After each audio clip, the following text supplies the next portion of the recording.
Hey, what's up everyone? Morey Croson here, and today we're going to be going over how a shorter quarterback can throw it further than a taller quarterback, and we're going to start the video right now.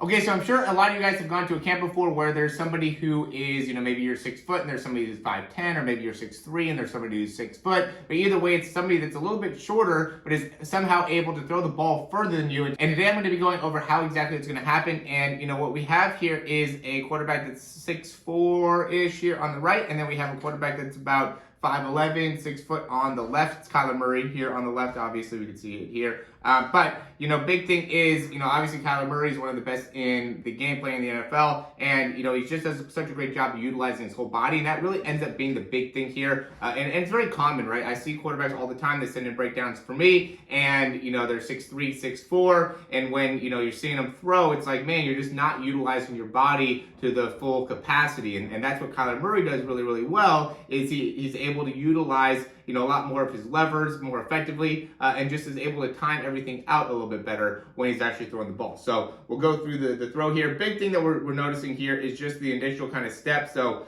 we get that front foot down here, and notice the position, a lot more kind of forward in the position of the body, and also with the step, when you see Kyler Murray going stepping, he's just driving a lot more off of the ground.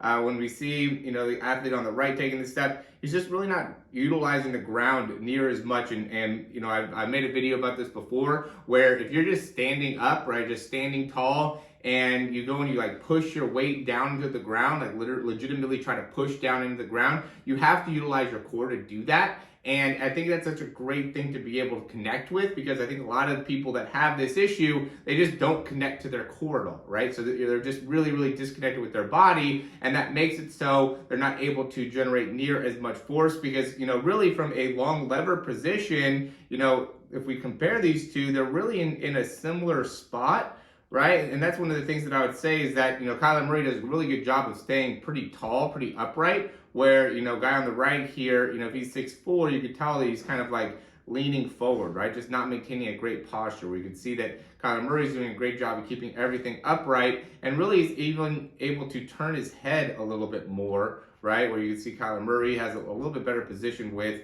the chin, right? Has that chin a little bit more turned. See how Kyler Murray has that? And all these things matter, right? Because it has to do with the balance. When you have your body more leaning forward, your chin a little bit more forward, all that type of stuff, now your weight is coming more this way. Where we have Kyler Murray, he's turned his head a little bit more, which allows more of his weight to go that way as he's throwing. But bigger thing here is we look at the lever, as the weight is transferring forward, see what happens with that ball there, right? So weight is transferring forward and through, and the ball is really getting stuck back behind, where weight's transferring through, and the ball and elbows coming forward. And this is something I see a lot, guys. So you're watching this, you're like, oh yeah, that looks so obvious and everything, but it's like, it's really rare to see somebody throw as well and as efficiently as Kyler Murray does, right? If we look at how well he's able to kind of load back and then drive that elbow through, that's really what makes him, such a unique guy. Is that, here on the right, we could see where it's just very, very delayed with that ball coming forward and through, and then, even the position that the hand and the arm is getting into, right? So again, this is something I commonly see, and if you're, 6'2", 6'3", and you're not able to throw the ball 60 yards, then there's major things going on within your mechanics, unless you're, in the 7th or 8th grade, So if you're in high school and, 6'2", 6'3", and can't throw the ball 60 yards, then I would highly recommend you getting a breakdown, just because, there's something going on within your mechanics that's messing you up, within the timing or something like that. Even if you're, 6 foot and not able to throw the ball at least 55, 60 yards, really you're in that same category. There's just something going on within your mechanics. If you're a little bit shorter, maybe there's something going on within your strength that's, not letting you be able to throw the ball as far. But, for the most part, I would say it has to do with the mechanics. And big thing has to do with just the timing of it. We look at Kyler Murray, he just so easily is able to time everything out, where he's pushing off that back leg, rotating with the hip, and then driving that ball through. You can see how well he utilizes his levers, right? So he's stretching out here, and then he really quickly is able to go into shortening his muscles, right? So you can see that like his adductor psoas, all these muscles are all shortening very quickly, right? Lengthening here, shortening there. All the muscles within his core, lengthening here, shortening down. And as he's shortening through that core, he's also driving that elbow through. So now he's releasing at that same time. Where we could see here on the right, rotating, shortening, ball's still, like right here, the ball's ready to come out of the hands, right? If we're looking at Kyler Murray, he's here, right? Everything shortens up, and then ball's out of the hands, right? Everything shortens up, ball is finally out of the hands. So this whole time right here, all this momentum, that means that whole load that you went through here, working on the load, is now wasted because the ball's not coming out of the hands because the wrist isn't fast enough and you're just not working on the mechanics.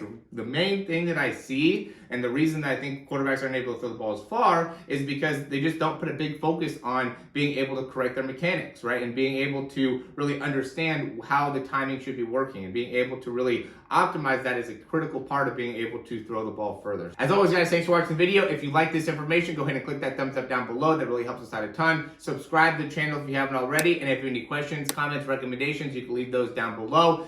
Big thing that I would say is if you're a quarterback that really wants to work on the mechanics, really wants to understand the velocity and how you can throw the ball further, I highly recommend you either doing the Zoom session or the throw breakdown. It's really not very much risk for you. It's $75 for the Zoom session. That's going to be 30 minutes with you and me where you'll send in some video or even have it live. So you'll actually be throwing the ball at a field. I'll be going over your mechanics, here. So I'll have the same type of setups. I'll have the iPad right here. I'll film you. We'll go over it. You'll throw it again and, be able to actually make some actual improvement within your throw within that Zoom session. Or you could do the throw breakdown. That's going to be 4 weeks of unlimited breakdown. So you can continually send in videos to me. I'll go look at it, break it down, send it back to you. You can go work on it for a little bit, send me another breakdown. Usually people take like 3 or 4 days. They'll send me another breakdown and then we'll just be able to consistently make improvements that way. So either one of those I think are going to be hugely beneficial, especially as we approach the season. If you're not getting the mechanical improvement that you want to be seeing, I highly recommend you guys doing that. We're going to be able to make improvements in